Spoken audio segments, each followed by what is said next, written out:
So folks, our goal of this video is to get around to solving some elementary trig equations on the principal interval 0 to 2 pi. Before we do that, I want to do a little bit of a review. So we call the collection of all real numbers between a and b an interval.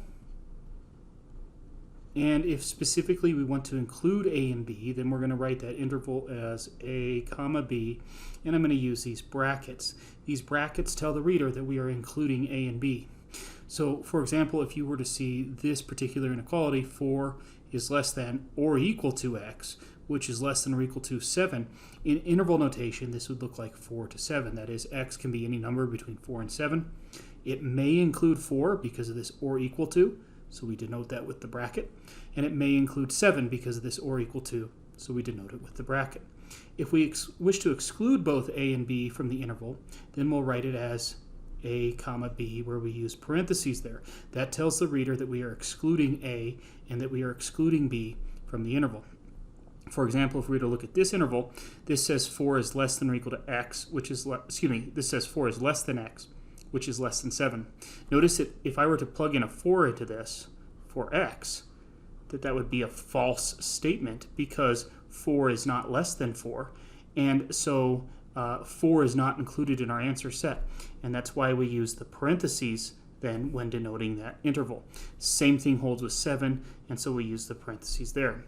If we wish to include a and exclude b, then we would write this interval as the interval from a to b, where we're including a and excluding b. For example, if we had 4 is less than or equal to x, which is less than 7, in interval notation, that's how we'd write that. So I'll let you guys try on your own. How do we represent the interval 4 is less than x, which is less than or equal to 7, in interval notation? So pause the video and do so. Okay, so the reason why I bring that up is that for the remainder of the course, we're going to call the intervals 0 to 2 pi and 0 degrees to 360 degrees, we're going to call those the principal interval. Notice that's the same interval, it's just whether we're using radians or degrees. And we're going to say that any angle inside that interval is a principal angle. Sometimes textbooks will include the right endpoint when they list the interval, so some books will call angles between 0 and 2 pi and between 0 degrees and 360 degrees principal angles, where they include that right endpoint. I'm not going to do that in class, but I'm not going to get into the finer details of that. Okay, so let's review what we know about evaluating trig expressions so far. It is essential that you know all special principal angles on the unit circle. Where I say principal, that's for the angles between 0 and 2 pi. You need to know all special angles between 0 and 2 pi, or between 0 degrees and 360 degrees. The next thing that we need to know is we need to have down the elementary ordered pairs. So if I were to sketch 1/4 of my unit circle, let's give that a shot. That might look something like so. Okay.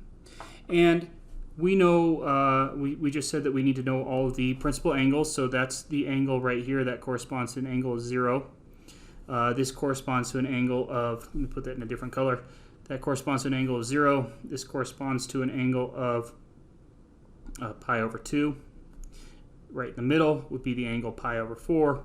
And then if we were to break that up into thirds, here we'd have the angle pi over 6. Breaking this up into thirds, here we'd have the angle pi over 3. So all the tick marks that have labels on them, those are the special angles that we need, including 0 and 2 pi. And so then what else do we need to know? We need to know these ordered pairs. So this corresponds to the ordered pair 1, 0. This corresponds to the ordered pair then 0, 1.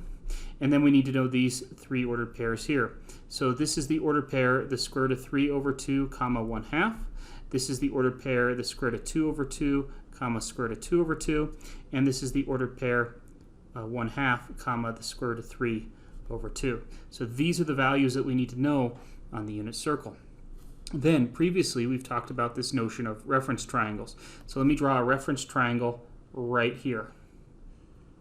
So there I just drew a reference triangle that would correspond to the reference angle pi over 6, which is the same thing as the angle that I just drew. And if you were to look at this, maybe if you were to describe this, you would say that we went out a lot and then up a little. So I want you to know that the phrase a lot, we're going to associate that with the distance square root of 3 over 2. And a little, we're going to associate that with the distance 1/2. So on this, what we did was we went out a lot, and then we went up a little for that reference triangle. And notice that fits with the ordered pairs that we ended up giving. We went out a lot, so we did the x-coordinate was the square root of 3 over 2. We went up a little, so the y-coordinate was 1/2. If we did that a couple more times for this reference angle here, notice that in this case we went out the same distance that we went up. So when you go the same distance, I want you to associate that with the square root of 2 over 2. And then lastly, if I put one more, I'm running out of colors here, let's put one more reference triangle on there. So that if we were to describe how did we get to this point on this quarter of the unit circle, notice that we went out a little and then up a lot. So we went out a little, so we use 1/2, and then we went up a lot, and that's the square root of 3 over 2.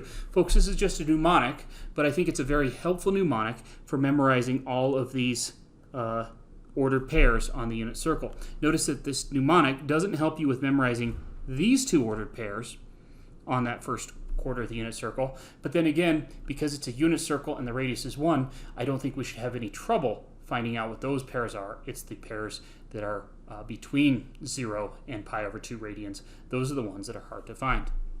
Okay, so that was our review of the unit circle.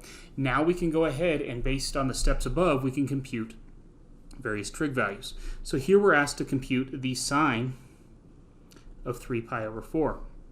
So what I'm going to do for 3 pi over 4 is I'm going to go ahead and I'll sketch that angle. So there's the angle, 3 pi over 4. Now I'll go ahead and give the corresponding reference triangle. This would be my reference angle right here. There'd be my reference angle, and this is the corresponding reference triangle for that. And notice that to construct this triangle, what I did was I went out the same distance that I went up. So doing that same thing again, doing it in a different color, what I'm saying is I went out the same distance that I went up. So based on the little mnemonic that we have above here, we know that this is going to be the ordered pair radical 2 over 2, radical 2 over 2, comma, but then we have to decide the signs.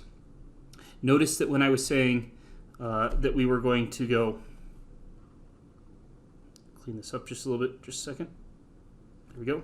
So when I said we were going to go out the same distance that we went up, when we just went out there, we went to the left. So that's going to be a minus sign. And then we went up this distance, so that would be a plus sign. Of course, you don't have to write that. Then we just simply remember that these are my x, y ordered pairs, and that when I'm asked to find the sine of any angle, 3 pi over 4, I'm being asked for its x-coordinate over its r-coordinate, but we're on, excuse me, folks, that's an error. We want its y-coordinate over its r-coordinate, but we're on the unit circle, and the y-coordinate, or the r-coordinate on the unit circle, the hypotenuse, and you can check that for that triangle there, the hypotenuse is always 1. Usually I won't write y over r, I won't even write y over 1, I'll just say that I'm after the y-coordinate here. So we want the sine, just kind of cleaning this up a little bit, the sine of 3 pi over 4, we simply want the y-coordinate of that ordered pair, which is the square root of 2 over 2. And we're done with that problem. So let's do a few more. Okay. So in this problem, we're going to speed this up a little bit. We're looking for the cosine of 4 pi over 3. So if I were to sketch the angle 4 pi over 3, that's this angle right here.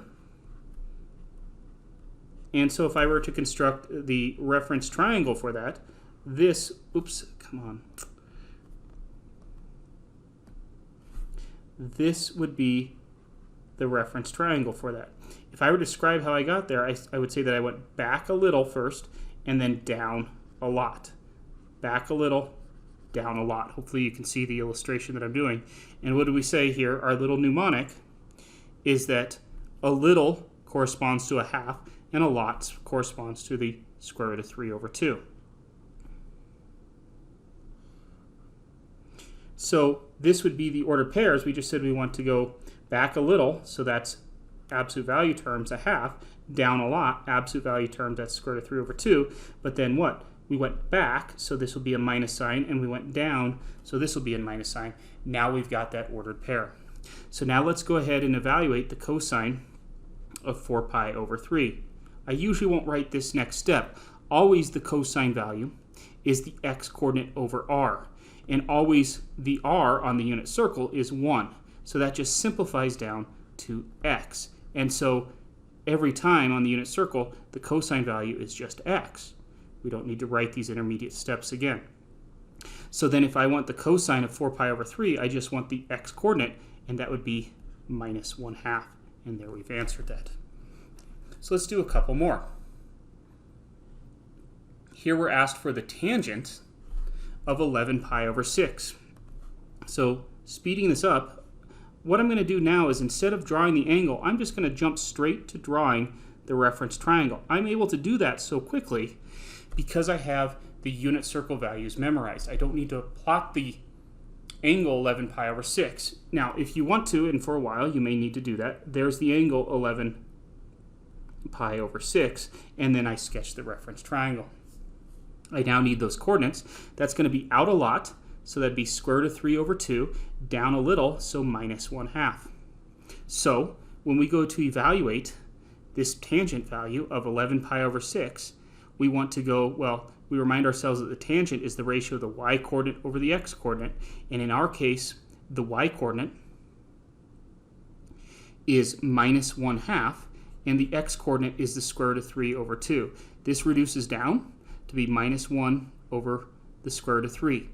I'm happy parking your answer there, but most textbooks or computer programs will resolve this to be minus the square root of 3 over 3 for that answer. And there we have it. Continuing along, folks, let's look at letter D.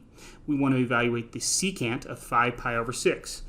So we construct our unit circle, we construct our reference triangle, which would be this reference triangle, not quite, it'd be this reference triangle right here, where how did I get there? I went back a lot, up a little, so this ordered pair would be minus the square root of 3 over 2, comma, positive 1/2. Then I remember that the secant of any angle theta is the ratio of the r value over the y value, but on the unit circle, that's always just 1 over that y value. So if we want to find the secant of 5 pi over 6, that's going to be 1 over that y-coordinate, which is 1 divided by minus the square root of 3 over 2. We could go ahead and invert that fraction and then multiply. That's the definition of multiplication of fractions. So it would give me minus 2 over the square root of 3. I'm happy leaving your answer there. Most books, though, would reduce this down to 2 square root of 3 over 3, and that's another place to park your answer. Continuing along, folks, we've got the cotangent of pi over 3. So if we were to go evaluate the cotangent of pi over 3, the first thing we need to do is come up with our reference triangle. So the angle pi over 3 is in the first quadrant there, and if we were to describe how we would get there, we would say that we went out a little and then up a lot. And we remember that the cotangent of any angle theta is the ratio of the y-coordinate over the x-coordinate. Sorry, folks, I've got that backwards. It's the ratio of the x-coordinate over the y-coordinate. And so for our particular angle, the cotangent of pi over 3 is the x-coordinate, which is a half, divided by the square root of 3 over 2.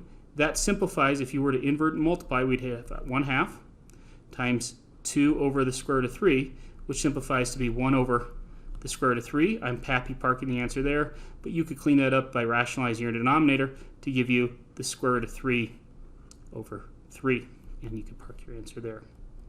For this very last one, this one's a little bit more challenging in a sense. This is, you should notice, this is not a principal angle. So this is going to be just a little bit harder to evaluate. No worries, what we just need to do is make sure we draw this angle carefully. So when we think about breaking up our unit circle into pi's over 4s, we've got 1, 2, 3, 4, 5, 6, 7, 8. There are 8 pi's over 4s in 2 pi. So I'm going to take the number 29 and I'm going to divide it by the number of pi's over 4 in one lap around the circle. There's 8 of them, 8 pi's over 4 in one lap around a circle. When we divide 8 into 29, 8 goes into 29, let's see here, that would be 3. So that means we would do 3 full laps around this circle. That's 24, and that gives us a remainder of 5. So if we were to plot this angle, we take off at our initial position here, and we go 1 lap around, 2 laps around, 3 laps around. We would then go an additional 5 pi's over 4, and 5 pi over 4, let's see here, would land us right here.